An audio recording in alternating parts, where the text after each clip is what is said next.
Fala galera, sejam bem-vindos ao canal, e para mais uma história de terror. Se gosta desse tipo de conteúdo, não deixe de se inscrever no canal e deixar aquele like e ativar o sininho para receber notificações de novas histórias. Então vamos para mais uma. A coisa na porta.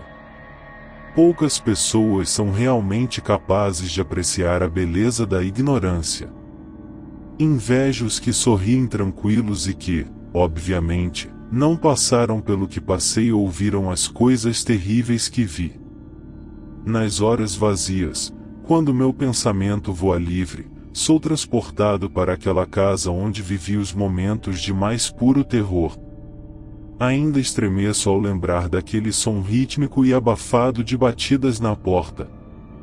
19 anos se passaram desde o incidente no número 85 da Rua Oak e ainda tenho visões horrendas daquele lugar maldito.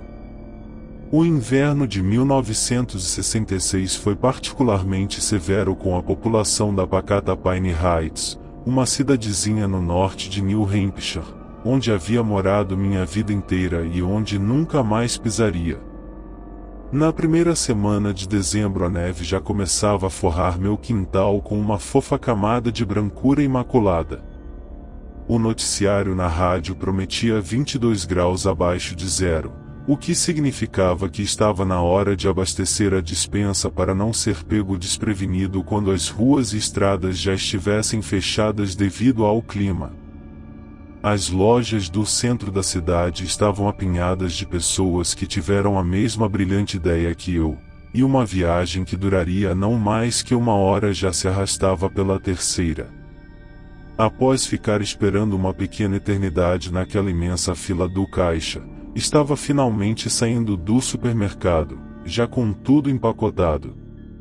Aproveitei a viagem para colocar as correntes nos pneus da minha caminhonete, cuja lataria já apresentava todos os sinais de idade avançada. Um pedaço da tintura alaranjada já havia se desprendido da lateral, dando espaço para a ferrugem que se espalhava como ervas daninhas. O vento uivou durante todo o trajeto da volta. Embora o branco que pintava o topo dos pinheiros ao longo da rodovia conferisse a eles uma aparência serena, algo pesava no ar frio de dezembro. Mais de uma vez os pelos de minha nuca se eriçaram como se reagissem a algo hediondo e hostil, uma presença que quase podia ser vista. Cheguei algumas horas antes de escurecer e vi os Thompsons, meus vizinhos do lado, carregando suas malas até o carro. Eric e Lily formavam com seus 2 filhos a típica família americana, daquelas que vemos em anúncios de jornal e ouvimos nas radionovelas. Quando me mudei para Pine Heights, alguns anos após a guerra, eles foram os primeiros a me darem as boas-vindas. Pouco tempo depois de minha chegada, vieram seus filhos. Primeiro Edgar e, 3 anos depois, a Hannah. Trocamos acenos breves enquanto Eric contava sobre a visita que faria à sua sogra na Flórida. Ela nos chamou para passar o Natal por lá, disse entusiasmado, enquanto eu descarregava minhas compras da caminhonete. Não parecia muito contente de estar indo, porém eu estava muito mais interessado no que eu estava fazendo do que em escutar mais uma ladainha de Eric. Depois de uma série de uns e entendos me despedi e entrei. Uma torrente de vento polar se esgueirou pelas minhas costas, levantando todos os pelos dos meus braços e nuca no momento em que cruzei a porta de entrada. O meu estômago afundou num mergulho suicida enquanto uma injeção de adrenalina corria alucinada por minhas veias. Uma respiração inquieta e errática se materializou em algum ponto atrás de mim. Respirei fundo e tentei reunir o pouco de coragem que me sobrara. Virei de uma vez. Nada. A porta ainda aberta enquadrava a varanda dos Ferguson à frente, onde uma rena de madeira posava solene, parcialmente escondida embaixo de uma generosa camada de neve. Que merda é essa? Saí e olhei ao redor, mas não havia nada para ser visto ali. A respiração sumira. Voltei para dentro e guardei todas as coisas na despensa. Finalmente estava preparado para o inverno. O dia não tardou a escurecer, e logo minha mente tratou-se de esquecer daquele calafrio de mais cedo, ocupando-se com assuntos mais mundanos e corriqueiros. Os dias estavam progressivamente mais frios e a neve começara a se acumular mais rápido do que eu podia retirá-la. Algumas crianças brincavam a algumas casas de distância. Construíram um boneco de neve de aspecto brincalhão, mas o abandonaram para dar vazão à energia numa divertida guerra de bolas de neve. O Natal chegará solitário como sempre havia sido. Eu parti para a guerra muito cedo sem deixar mulher ou filhos para trás, e estes também não vieram quando tudo terminou. Na rádio finalmente anunciaram o fechamento das estradas após uma longa sessão de temas natalinos. A previsão de reabertura era março. Filhos da mãe. Ainda bem que me estoquei até as tampas de comida e água. A tão prometida nevasca parecia cada vez mais próxima. Para quem vive em Pine Heights, invernos intensos não são surpresa, mas aquele ano trazia consigo algo diferente, algo vil. A tempestade veio durante a noite do dia 29 de dezembro. Os ventos violentos ameaçavam dobrar as janelas e portas em suas dobradiças. Eu cochilava sob o fogo da lareira quando o uivo da ventania me acordou. A casa rangia e relinchava como se a qualquer momento fosse ser arrancada de sua fundação. A temperatura caíra uns 10 graus e nem mesmo a lareira e as diversas camadas de cobertores conseguiam me proteger do frio penetrante. A contragosto levantei e fui até a cozinha. Acendi o fogão e coloquei uma boa quantidade de água para ferver. Chá e uma bolsa de água quente eram as únicas coisas das quais eu precisava naquele momento. O vapor que exalava da panela desenhava estranhas formas no ar gélido. Um baque surdo veio de algum ponto no outro cômodo. A janela da sala se abrirá com uma lufada impetuosa. Corri e fechei-a. Os pelos do meu braço se levantaram num só arrepio. Novamente, aquela respiração invisível começou em algum ponto logo atrás de mim.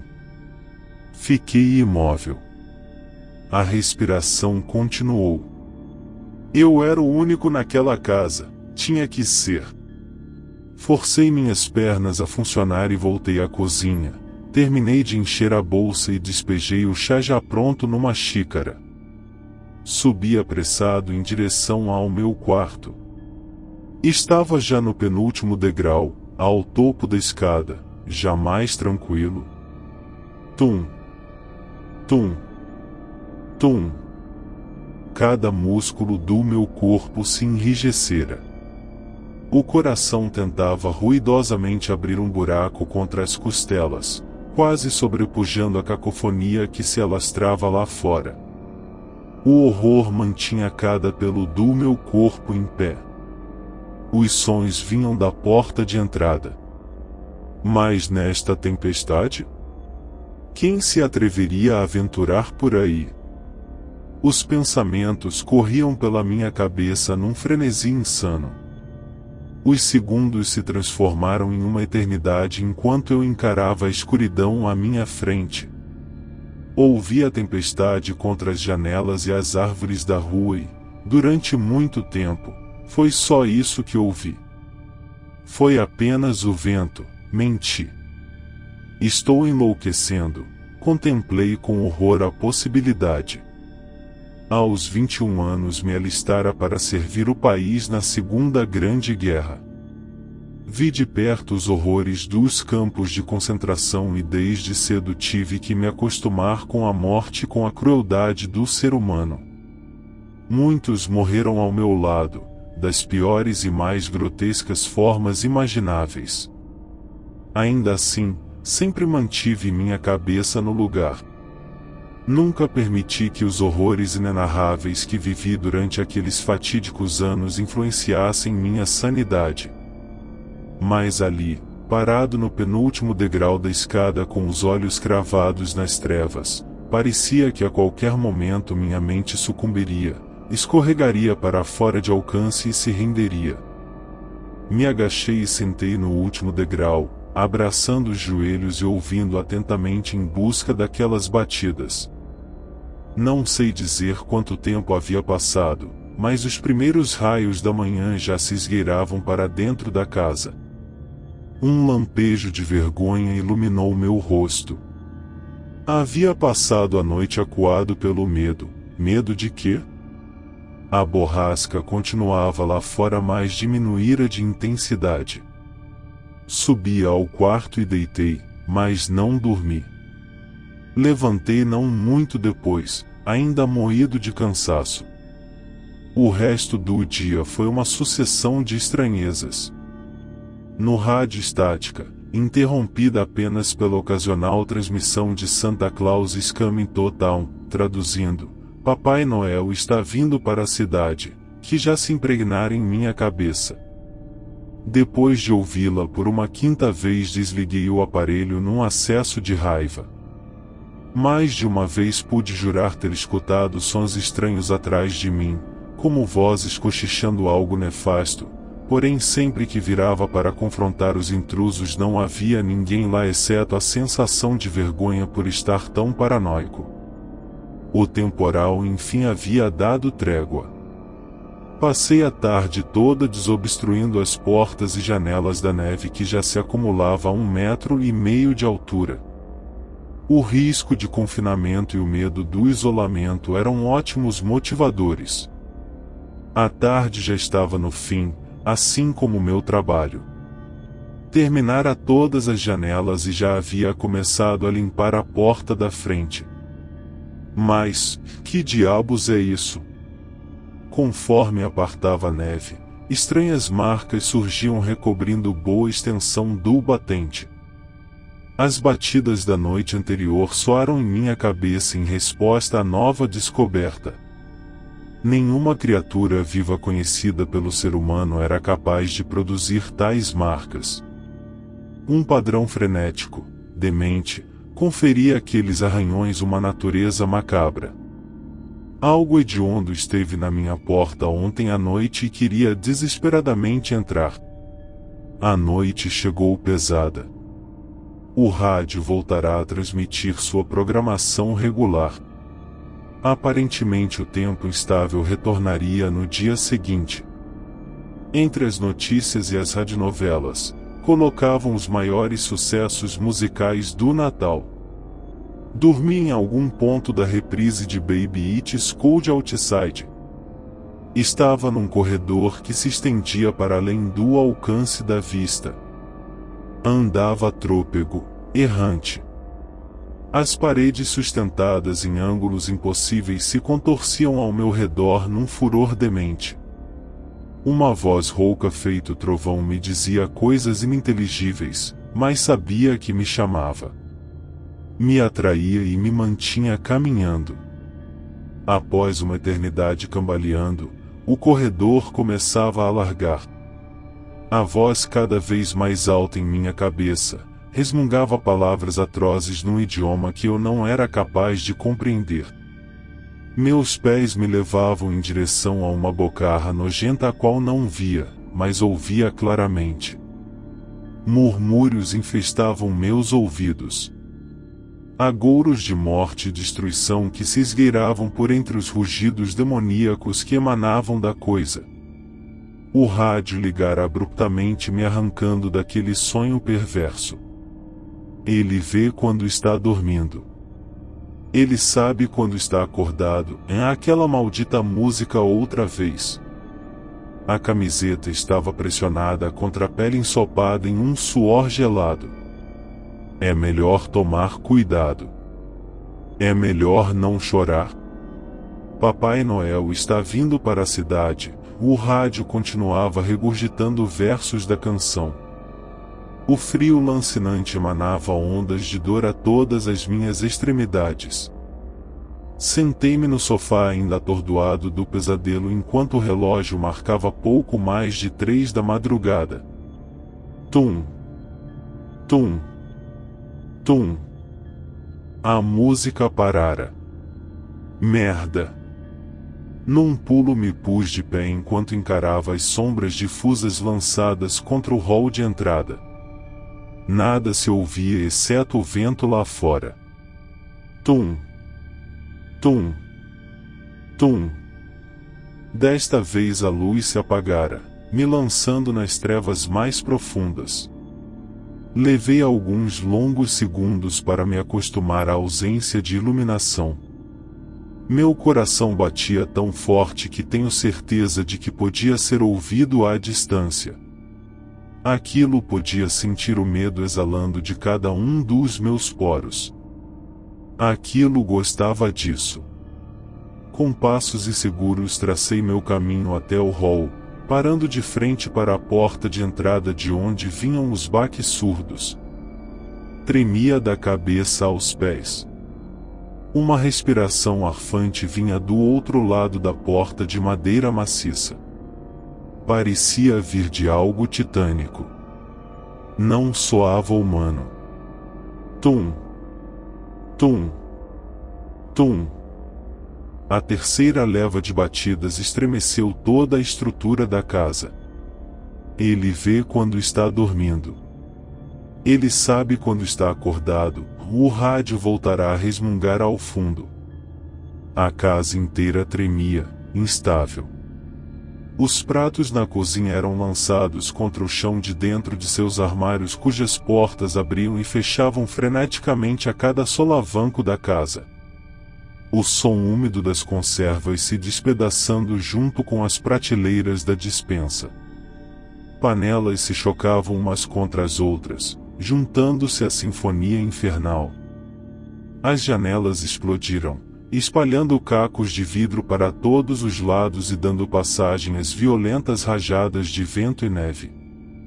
Um brilho funesto emanava das frestas da porta, intensificando-se cada vez mais ao ponto de me fazer levar as mãos ao rosto para evitar que fosse ofuscado. Uma voz blasfema trovejava comandos numa língua esquecida de algum lugar ancestral além daquela porta. Eu não entendia o que dizia, mas sentia. Queria que eu abrisse a porta, que eu o deixasse entrar. Quem é você? Tentei me sobrepor ao caos que se alastrava na casa. Que diabos você quer? Os ventos cessaram. Tudo ficou em silêncio. A casa parecia uma zona de guerra. Os móveis e louças jaziam em pedaços pela casa, revirados e forrados por uma camada espessa de cacos de vidro e neve. A única coisa que permanecia era aquele brilho fantasmagórico que emanava das frestas e iluminava feito holofote, lançando sombras desfiguradas sobre as paredes. Com um rangido macabro a porta se abriu. Fiquei momentaneamente cego com toda aquela luz que saia de dentro do portal. Quando ela finalmente dissipou, pude abrir os olhos. Acreditei por um segundo ter visto a pomposa rena de madeira dos Ferguson exibindo-se graciosamente na varanda da casa à frente. Minha mente demorou a entender o que acontecia diante dos meus olhos. O terror veio como um soco no estômago. Não havia rena, nem casa, nem rua e nem nada. Estrelas morriam em explosões silenciosas espalhando nuvens de poeira espacial para todos os cantos, enquanto outras se formavam numa dança ancestral.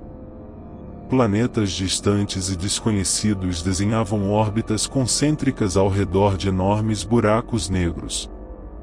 O cosmo os descortinava adiante. Com terror percebi que boa parte do que via estava sendo aos poucos consumido por uma entidade disforme, uma massa negra de bocas, dentes e olhos que se formavam e desapareciam. Tentar entender o que eu via era desafiar a própria sanidade. Eu só viria a notar que havia urinado mais tarde. E então, senti. A imensidão de olhos e bocas e dentes olhava para mim. Aquilo sentia que eu estava ali. Ele, ou isso, sabia. A voz de trovão ecoou nos confins do universo. Eu sou o devorador de mundos. Sou o caos primordial. Estava no começo de tudo e serei o fim de tudo. Aquelas palavras vibraram em minha mente. Num movimento desajeitado venci o medo e a distância até a porta, batendo-a num estrondo. Escorei-me contra a madeira e me deixei escorregar até estar sentado. A respiração ofegante se acalmava, dando espaço à estranha sensação de alívio que percorrera minhas veias. Ali permaneci até o amanhecer, quando recolheria minhas coisas e sumiria. Na manhã seguinte, o jornal local exibia sua manchete em letras garrafais. 1966 termina com um desaparecimento estranho. Damien Royce, 48 anos, continua desaparecido desde a noite do 30 de dezembro. A polícia ainda investiga o caso. Não há sinais de entrada forçada, mas a casa do ex-soldado havia sido revirada e seus pertences levados. Há possibilidade de fuga voluntária, embora os motivos ainda sejam um mistério. O clima lá fora já é de festa. Ainda é dia 30, mas as celebrações sempre começam cedo com os franceses. 1985 foi um ano até que bom. Não tenho muito do que reclamar. Todos estão querendo dar as boas-vindas ao 86. Mas não consigo evitar esse calafrio que sempre me dá nessa época do ano. Não importa quanto tempo passe, aquilo que vi sempre irá me acompanhar. Que estranho. Achei que tivesse fechado as janelas. 19 anos não são suficientes para apagar tudo da memória. Que barulho é esse? Alguém aí? Deve ser apenas um rato. O universo tem suas próprias maneiras de... É melhor tomar cuidado. É melhor não chorar. Papai Noel está vindo para a cidade e a música vem do rádio na sala. A respiração errática vem de algum ponto atrás. Que brincadeira é essa? Quem está aí? Tum. Tum. Tum. Fim. Se gostou, deixa o like e não esqueça de se inscrever no canal.